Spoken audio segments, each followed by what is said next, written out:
Hi, this is Rose from Recipe for Health, helping busy people just like you take control of your health so you can get more out of life. Now, today's video blog is about sugar and fruit. A lot of people ask me, is it okay for me to eat fruit, particularly if they want to lose weight? So what I want to do is just share with you a few guidelines, a few facts about fruit and the way our bodies process fruit for you to just assess in yourself, is it okay for you to have fruit? Everybody is different. Some bodies are very easily able to digest fruit and use that fruit as energy and metabolize those sugars, and they feel perfectly fine when they have fruit and their bodies are really, really healthy.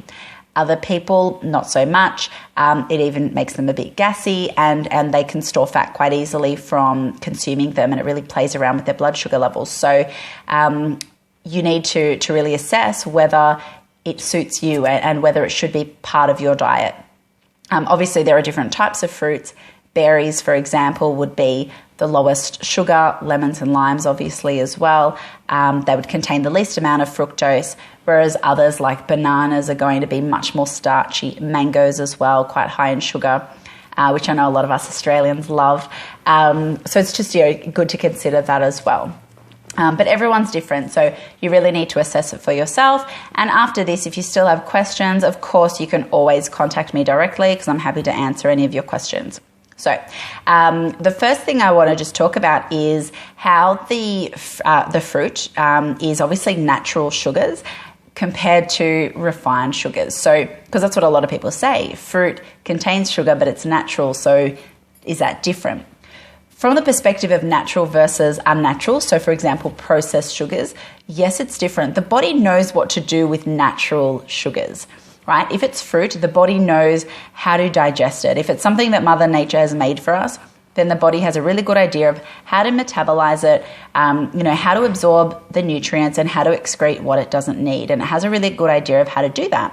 When we consume processed foods that contain artificial sugars, it's a lot harder for the body to determine what it has to do with it. It's a lot harder on the liver to go through as well and filter out those toxins and things that the body doesn't want. The liver does need to filter and metabolize the fructose as well. The thing is, humans have eaten fruit for all of our human history. Scientists estimate about 150,000 years.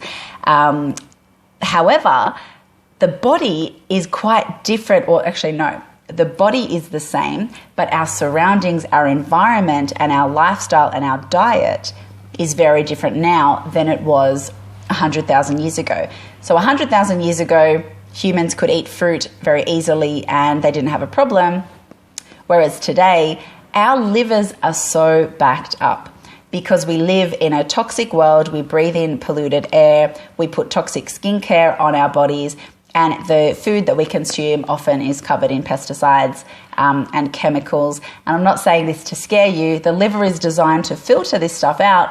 The problem is the liver gets backed up very easily in today's world. And so fruit that we could consume very easily and the liver could filter that fructose very easily in the past is a lot harder to get through today. So that's something to think about when you're wondering if fruit is good for you. Fruit, again, because it's sugar, it does impact our blood sugar levels. When we consume anything that has carbohydrates or sugars, it causes our blood sugar to rise. The thing with fruit is because it's so full of fiber actually slows down the release of sugar into our bloodstream. That's why there is a very significant difference between eating a whole piece of fruit, say a whole apple, for example, and drinking a glass of apple juice.